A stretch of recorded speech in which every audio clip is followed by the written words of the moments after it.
todos los amantes y curiosos de la historia, bienvenidos a mi canal. Hoy os traigo la vida de Hildegarda de Bingen.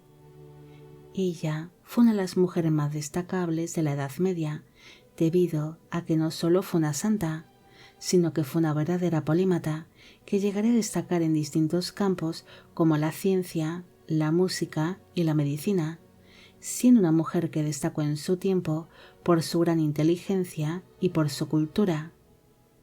Esta biografía es realizada por petición de A.G., Alma Holguín, Mariela Sangüesa, Diana Carolina Posada y Andrea Díaz.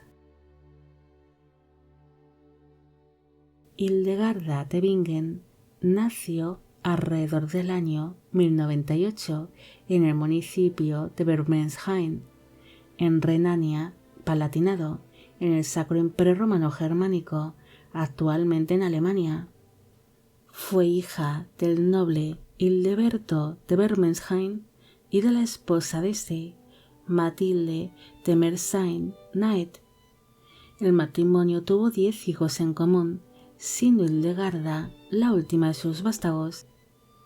Su familia pertenecía a la baja nobleza palatina y su padre servía como caballero para el conde Meckingham-Spanheim. Hildegarda fue una niña bastante enfermiza desde su nacimiento, así que al ser la hija menor y ante sus problemas de salud, sus padres decidieron que ella debería llevar una vida dedicada a la religión.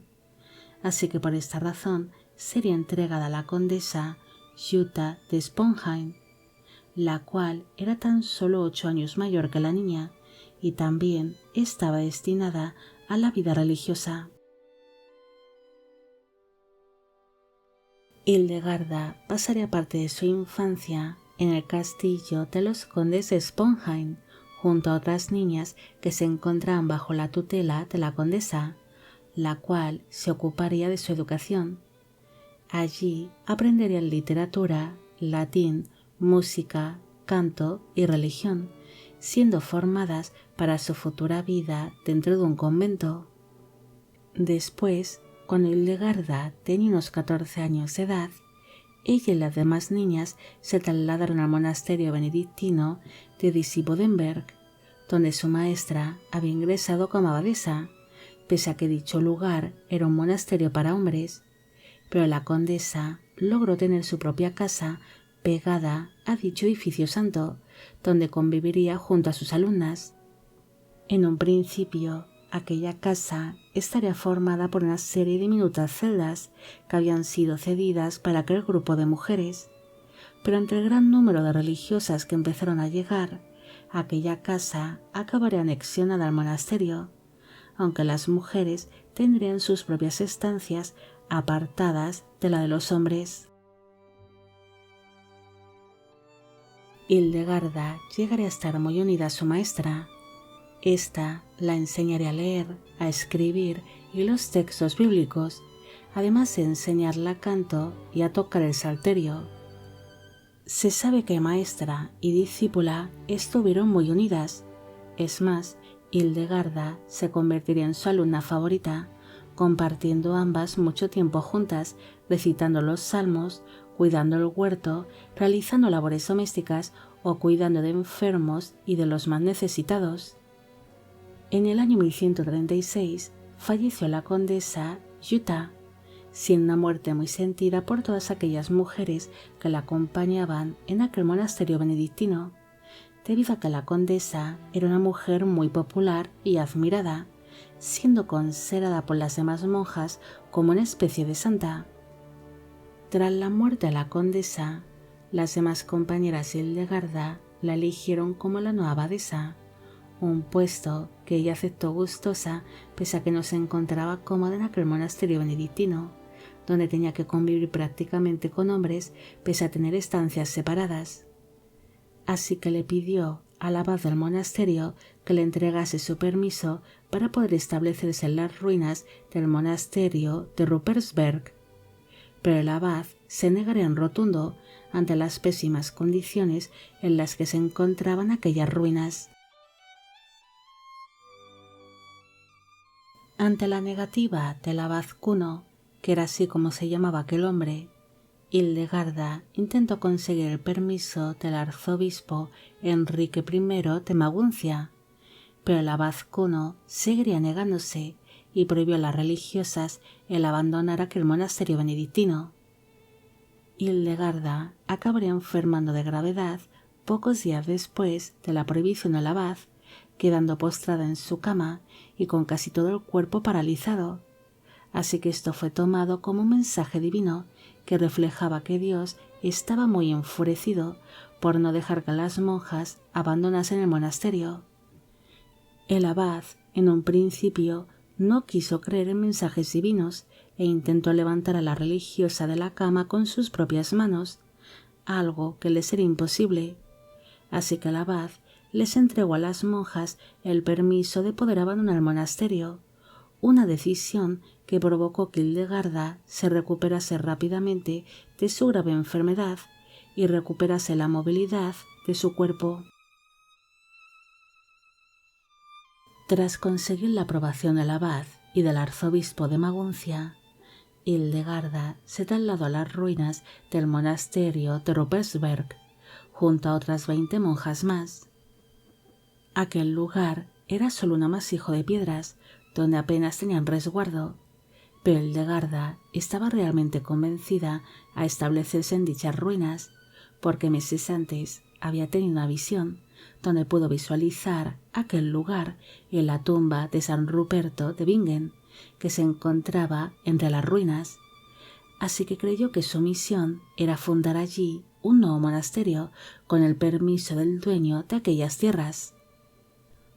La religiosa fundó un monasterio benedictino únicamente para mujeres, consiguiendo reconstruir aquel lugar gracias a los voluntarios y a las donaciones, finalizando con sus obras en el año 1152.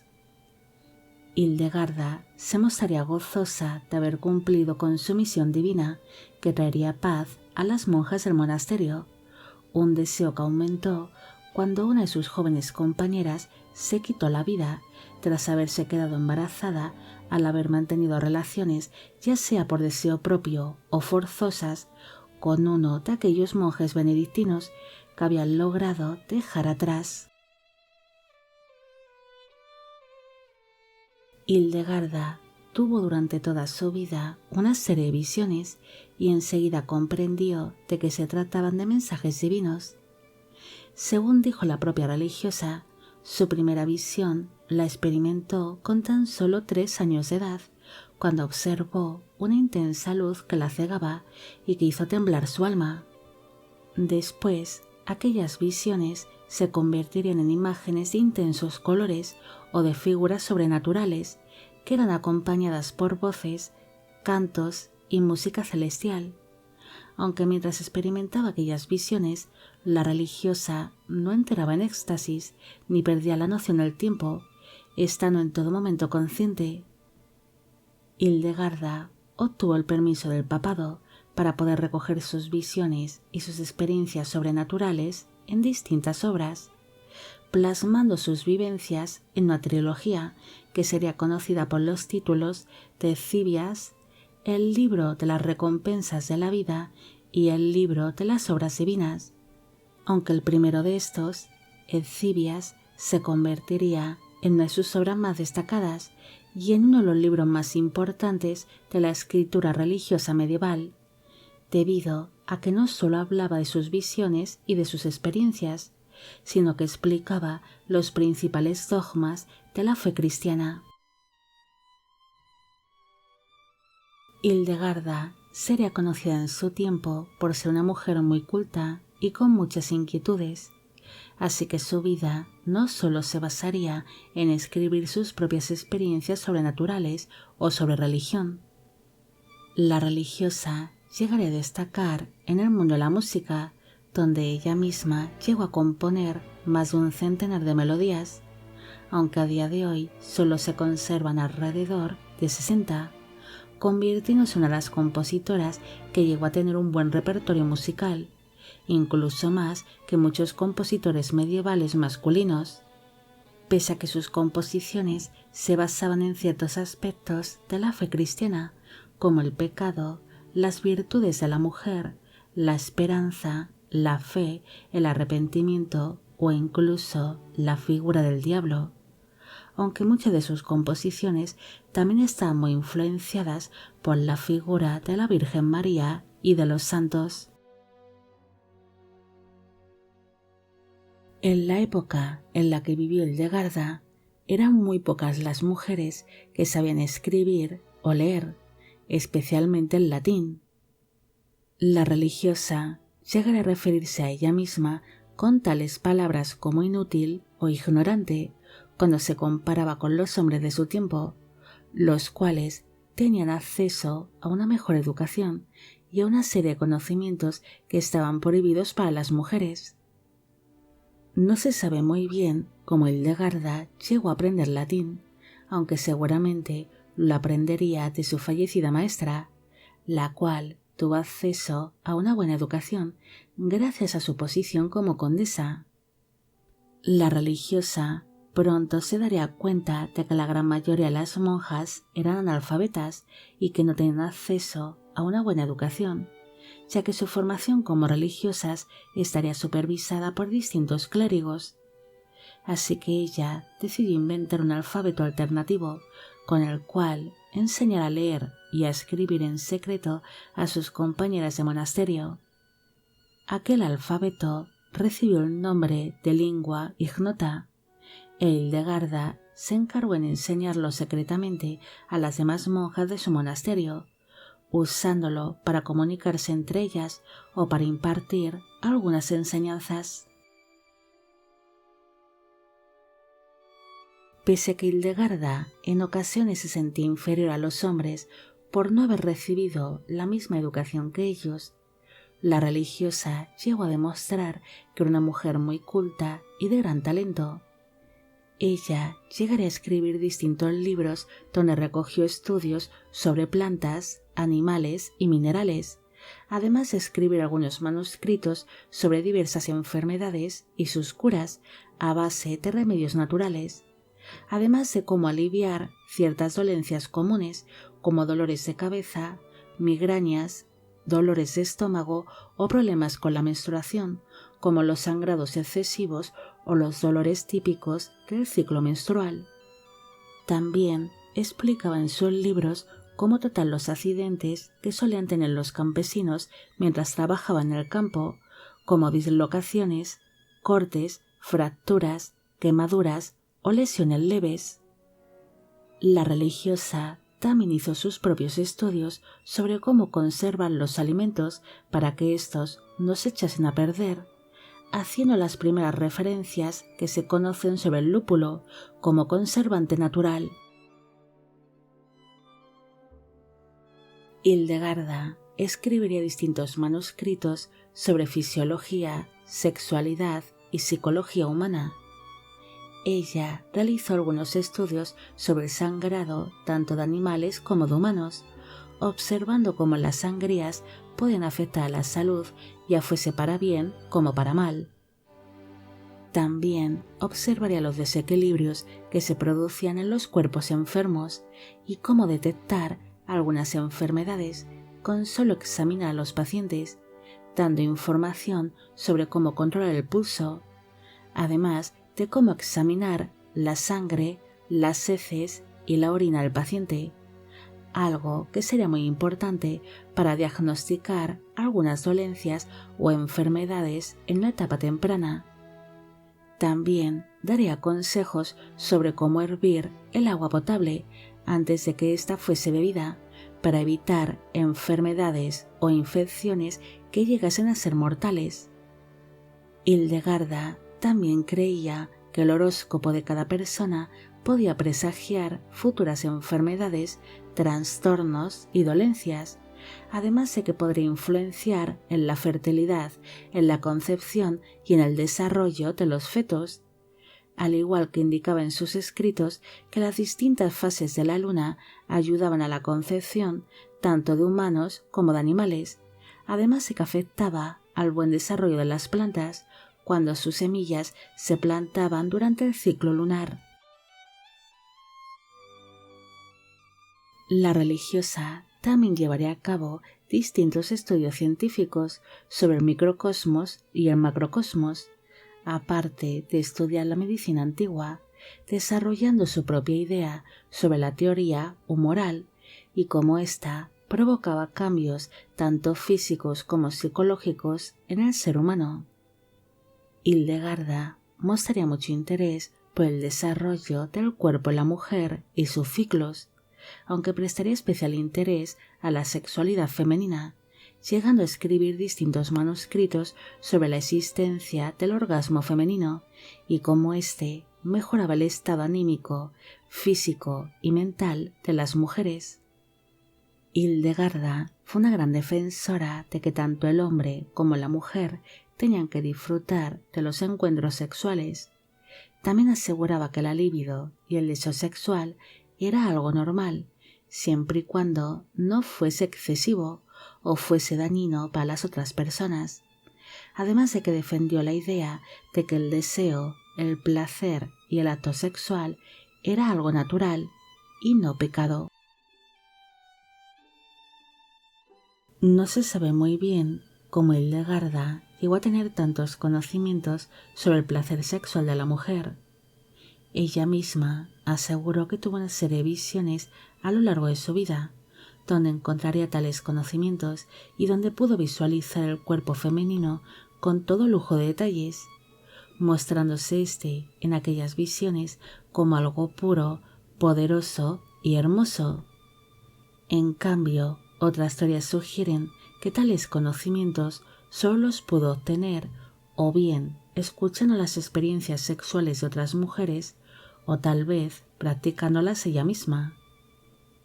Hildegarda no solo se dedicaría a escribir sus numerosos manuscritos basados en sus estudios y en sus visiones, sino que también tendría tiempo para administrar el monasterio de Ruppersberg y fundar la abadía de Bingen, lugar que solía visitar al menos 2 veces por semana para comprobar que todo estaba correctamente y asegurarse que las monjas del lugar no tuviesen ningún tipo de problema. La abadesa también tendría tiempo para predicar y presentar sus quejas públicamente. Ella llegaría a exigir que se llevase a cabo una reforma dentro de la iglesia, debido a que el clero era muy corrupto y las monjas no tenían ni voz ni voto. Hildegarda sería una gran defensora de la fe, pero se mostraría en contra de otras ramas del cristianismo, como era por ejemplo los cátaros, asegurando que sus doctrinas estaban basadas en mentiras y que se habían alejado de la fe verdadera. Según fueron pasando los años, la figura de la religiosa empezaría a darse a conocer por distintos puntos de Europa, siendo famosa por sus predicaciones y por sus visiones. Incluso llegaría a intercambiar cartas con destacables miembros de la Iglesia, como por ejemplo el monje francés Bernardo de Claraval o con la religiosa alemana Isabel de Sonau, la cual también experimentaba visiones y era escritora. Hildegarda llegaría a conseguir una buena fama como profeta, ya que se dice que experimentó una serie de visiones relacionadas con personajes notables de su tiempo. Es por esta razón que algunos gobernantes no dudaron en pedirle consejo o que les revelase las visiones que estuviesen relacionados con ellos. Se sabe que los reyes Enrique II de Inglaterra y la esposa de este, Leonor de Aquitania, pidieron en varias ocasiones los servicios de la religiosa y llegaron a intercambiar correspondencia con ella. Otro personaje notable fue el emperador Federico I del Sacro Imperio Romano Germánico, más conocido como Federico Barbarroja. Dicho emperador pediría los consejos de la abadesa e incluso llegaron a reunirse en varias ocasiones en privado, además de intercambiar entre ellos una serie de cartas donde se podía apreciar que entre la religiosa y el emperador surgió cierto cariño y una buena amistad. La abadesa lleva una vida bastante agitada. Ella dedicaría su día a día a sus visiones, a sus manuscritos, a sus estudios, a escribir numerosa correspondencia y a hacer largos viajes para predicar sus conocimientos y su fe. Aquella vida tan ajetreada afectaría su delicada salud. Ella de por sí siempre había sido una mujer un tanto enfermiza. Incluso se dice que en varias ocasiones fue dada por muerta cuando estaba enferma de gravedad, aunque después parece recuperarse milagrosamente. Hildegarda acabaría falleciendo finalmente el 17 de septiembre de 1179 a los 81 años de edad en el monasterio de Ruppersberg. La abadesa daría su último aliento mientras se encontraba acompañada por las demás monjas del monasterio, las cuales aseguraron que instantes antes de que la religiosa falleciese, varios rayos de luz sobrenatural atravesaron los muros de la estancia y que en el cielo apareció una enorme cruz luminosa mientras sonaban cantos y música celestial. Los restos mortales de la abadesa descansaron en un principio en el monasterio de Ruppersberg, pero este edificio fue destrozado durante la Guerra de los 30 años, así que las reliquias y sus restos óseos fueron trasladados a la parroquia de Santa Hildegarda de Bingen. Tras su fallecimiento y con el paso de los años, distintos papas abren una serie de investigaciones para estudiar el caso de la abadesa y poder canonizarla, pero aquellos procesos nunca llegaron a finalizarse. Pero pese a esto, ella llegó a tener el título de doctora de la Iglesia en el año 2012 y se le concedió el derecho de poder aparecer en la lista de los santos, además de poder recibir culto como santa. Hildegarda fue una abadesa que dedicó su vida plenamente a la religión y a sus estudios, convirtiéndose en una de las mujeres más cultas y talentosas de su época. Pero pese a esto, ella en algunas ocasiones se sentiría inferior a los hombres porque no recibió la misma educación que ellos solo por el hecho de ser mujer, aunque sinceramente Hildegarda no tenía nada que envidiar a ningún hombre de su tiempo. Incluso llegaría a ser más culta que muchos de ellos. Esta religiosa siempre gozó de una gran fama y a día de hoy sigue siendo bastante recordada, sobre todo por el movimiento feminista, debido a que Hildegarda consiguió cosas que muy pocas mujeres de su mismo tiempo lograron alcanzar, como por ejemplo hablar abiertamente de la sexualidad, especialmente sobre la sexualidad de la mujer, además de que pudo abandonar su monasterio para predicar. Pudo escribir sus propios manuscritos y dar públicamente sus opiniones, algo que era impensable para una mujer de aquellos tiempos, aparte de que llegaría a ser una verdadera polímata, destacando en distintos campos, como por ejemplo en la medicina y en la literatura medieval. Bueno amigos, llegamos al final de la vida de Hildegarda de Bingen. Espero que os haya gustado esta historia y espero que a todos los que me pedisteis que hiciese un vídeo sobre ella también. Al inicio solamente he mencionado a las 5 primeras personas que hicieron esta petición, para no hacer una introducción demasiado larga y aburrida. Los demás seréis mencionados ahora. Esta biografía es realizada por petición de Sonia Salen, Marga Morales, LZ Grámez, Carolina Mendoza, Mariani Bauman, Mr. Mann, Andrea Quintana, Marcos Villota, Maribel Coto, Gabriel Augusto, Blog del Imperio, Carlos Gustavo Rubio, Ingrid Rivas, Ansgar Artzea, Marcela Campos, Patti López, Joustan Dylan Quiñones, Delin Buitrago, Cristian Valle, Rosario Gastelum, Mirurgia Cano, Isaoni Odette Sarabia. Y con esto me despido. Hasta la próxima.